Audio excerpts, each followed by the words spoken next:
Hi friends, welcome to VSV Lux. உங்கள் அனைவருக்கும் எனது அன்பு வணக்கம். இன்றைக்கி நம்ம ஒரு லஞ்ச் பாக்ஸ் ரெசிபி பார்க்கலாமா? கறிவேப்பிலை சாதங்க.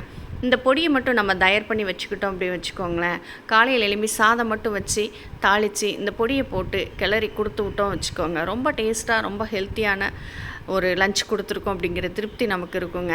இந்த பொடியை ஃபஸ்ட்டு நம்ம தயார் பண்ணுறதுக்கு என்னென்ன பொருள் பார்க்கலாமா? இதுக்கு கறிவேப்பிலை நல்ல ஒரு பெரிய பவுலுக்கு ஒரு பவுல் எடுத்து வச்சுருக்கேங்க. கடலைப்பருப்பு 2 ஸ்பூன் எடுத்து வச்சுருக்கேன். அதே மாதிரி துவரம்பருப்பு 2 ஸ்பூன் எடுத்து வச்சுருக்கேன். உளுந்தம்பருப்பு 2 ஸ்பூன் எடுத்து வச்சுருக்கேன். மல்லி தனியான்னு சொல்லுவோம் இல்லையா, அது 1 ஸ்பூன் எடுத்து வச்சுருக்கேன். புளி இந்த அளவு எடுத்து வச்சுருக்கேங்க. இந்த கறிவேப்பிலை பொடிக்கு இந்த புளி போட்டோம் அப்படின்னா டேஸ்ட் ரொம்ப நல்லாயிருக்குங்க. அதனால் மிஸ் பண்ணாமல் இந்த புளியை போட்டுருங்க. இதுக்கு பெருங்காயத்தூள் கொஞ்சம் எடுத்திருக்கேன். காரத்துக்கு ஒரு இந்த அளவு வரமிளகாய் எடுத்திருக்கேன். உங்கள் காரத்துக்கு ஏற்ற மாதிரி போட்டுக்கோங்க. இதுதான் இதுக்கு தேவையான பொருள். இப்போ நம்ம தாளிக்கிறதுக்கு என்னன்னு பார்த்துடலாம். கொஞ்சம் முந்திரி பருப்பு மேலே போட்டு விட்டோம், ரொம்ப பார்க்கவே நல்லாயிருக்கும். அதனால் முந்திரி எடுத்திருக்கேன். அது வேணாம் அப்படின்னா ஸ்கிப் பண்ணிடுங்க. வேர்க்கடலை ஒரு 2 ஸ்பூன் எடுத்து வச்சுருக்கேன். கொஞ்சம் உப்பு, கடுகு, உளுந்து பருப்பு, சீரகம் கொஞ்சம் எடுத்து வச்சுருக்கேங்க. சாதம் நல்லா இந்த பவுல் நிறைய குக்கரில் வச்ச சாதம் எடுத்து வச்சுருக்கேன். இப்போ நம்ம பொடியை வறுத்துடலாம். பொடி எப்படி வறுக்கலான்னு பார்க்கலாம். இதுக்கு நான் ஒரு கடாய் வச்சுருக்கேன். இது நல்லெண்ணெய் விட்டு தாங்க வறுக்க போகிறேன். இதில் கொஞ்சமாக நல்லெண்ணெய் விட்டு ஃபஸ்ட்டு வத்தலை வறுத்துக்கலாம். நல்லா பதமாக வறுத்து எடுக்கணுங்க.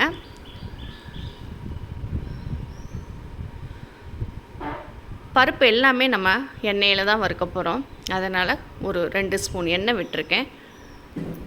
இதுக்கு தேவையான அளவு வத்தல் எடுத்துக்கலாம். நான் ஒரு 10 வத்தல் எடுத்திருக்கேன். இது நல்ல காரம் தான். எங்களுக்கு காரம் கொஞ்சம் பிடிக்குங்கிறதுனால கொஞ்சம் அதிகமாக எடுத்திருக்கேன். உங்கள் காரத்துக்கு ஏற்ற மாதிரி வத்தல் எடுத்துக்கோங்க. இப்போ இதே எண்ணெயில் நம்ம எடுத்து வச்ச பருப்பு தனியாவையும் போட்டு வறுத்துக்கலாங்க. இந்த பருப்பெல்லாம் இந்த எண்ணெயில் வறுபடுறப்போ அதோட டேஸ்ட் ரொம்ப நல்லா இருக்குங்க. அதனால் எண்ணெய் ஊற்றே கொஞ்சம் வறுத்துக்கோங்க. இதையெல்லாம் நல்லா கலர் சேஞ்ச் ஆகி வர்ற வரைக்கும் வறுத்து எடுத்துக்கலாம்.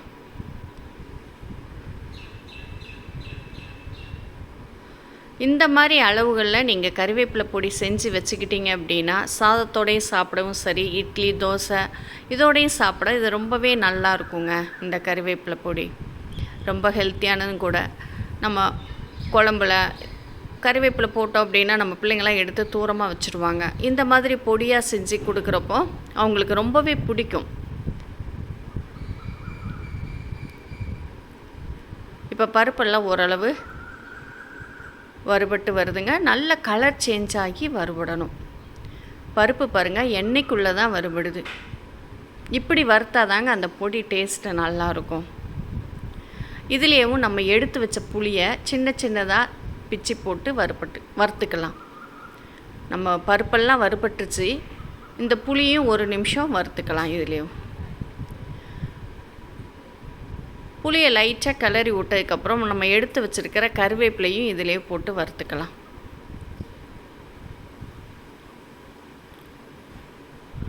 இப்போ எல்லாமே கலந்து வறுக்கிறப்போ நமக்கு ஒன்று போல் வறுபடுங்க. பருப்பும் பாருங்கள் நல்லா வறுபட்டுருக்கு.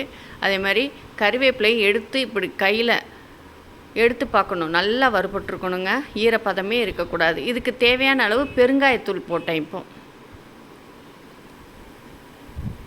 இப்போ இதை நல்லா மிக்சியில் பொடி பண்ணி வச்சுக்கலாம். இதுக்கு கொஞ்சம் உப்பு போட்டு அரைச்சி எடுத்து வச்சுக்கோங்க. இப்போ நமக்கு சாதத்துக்கு தாளித்து விட்டுறலாங்க. நான் சாதத்துக்கு மேலே கொஞ்சம் முந்திரி பருப்பு தூவுறதுக்காக முந்திரி பருப்பு வறுத்துக்கிட்டு இருக்கேன்.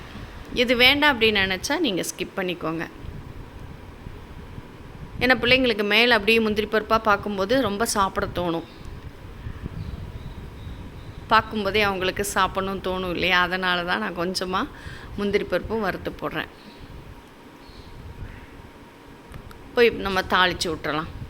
கடுகு, உளுந்த பருப்பு, கொஞ்சமாக சீரகம்.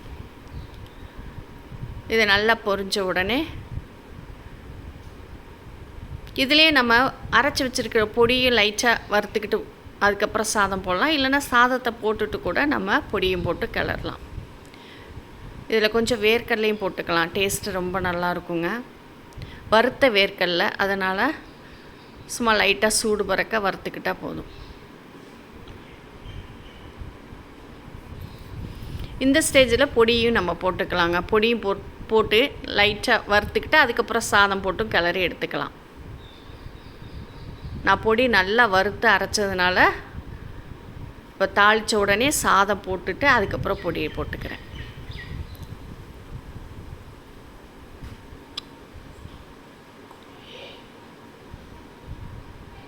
இப்போ வேர்க்கடலை நல்லா வறுபட்டுருச்சுங்க. இப்போ நான் இது ஒரு 3 பேர் சாப்பிட்ற மாதிரி சாதம் எடுத்திருக்கேன். இதுலேயும் நம்ம அரைச்சி வச்சுருக்கோம்ல பொடி, அந்த பொடியில் உங்களுக்கு எவ்வளோ வேணுமோ போட்டுக்கோங்க. நான் ஆனால் 4 ஸ்பூன் எடுத்துக்கிட்டேன். பத்தலைன்னா கூட நீங்கள் திருப்பி கொஞ்சம் போட்டு கிளறிக்கலாம். உங்கள் டேஸ்ட்டு பிடிச்ச மாதிரி இந்த பொடி எடுத்துக்கோங்க. நான் 4 ஸ்பூன் போட்டு கிளறேன். இதில் கொஞ்சம் உப்பு போட்டுக்கிறேன், ஏன்னா நான் சாதத்தில் ஆல்ரெடி உப்பு போட்டிருப்பேங்க. நான் பொடி அரைக்கும் போது உப்பு போடலை, ஏன்னா சாதத்தில் உப்பு இருக்கிறதுனால நான் பொடி அரைக்கும் போது உப்பு போடலை, அதனால் கொஞ்சம் போட்டிருந்தேன். நீங்கள் பொடியில் உப்பு போட்டு அரைக்கிறீங்க அப்படின்னா இப்போ உப்பை ஸ்கிப் பண்ணிடுங்க. இதை நல்லா கிளறி விட்டு டேஸ்ட் பார்த்துக்கோங்க. பொடி தேவைப்பட்டது அப்படின்னா கொஞ்சம் போட்டுக்கோங்க. ஒரு நிமிஷமாவது சிம்மில் வச்சு நல்லா கிளறி விடணுங்க. அருமையான கறிவேப்பிலை சாதம் ரெடிங்க. நீங்கள் இதே மாதிரி செஞ்சு பார்த்துட்டு இந்த சாதம் ரொம்ப பிடிச்சிருந்துச்சு அப்படின்னா உங்கள் ஃப்ரெண்ட்ஸ் சர்க்கிளுக்கு ஷேர் பண்ணி விட்டுட்டு ஒரு லைக் போடுங்கங்க. செஞ்சு பார்த்து சாப்பிட்டுட்டு எப்படி இருக்குன்னு சொல்லுங்கங்க.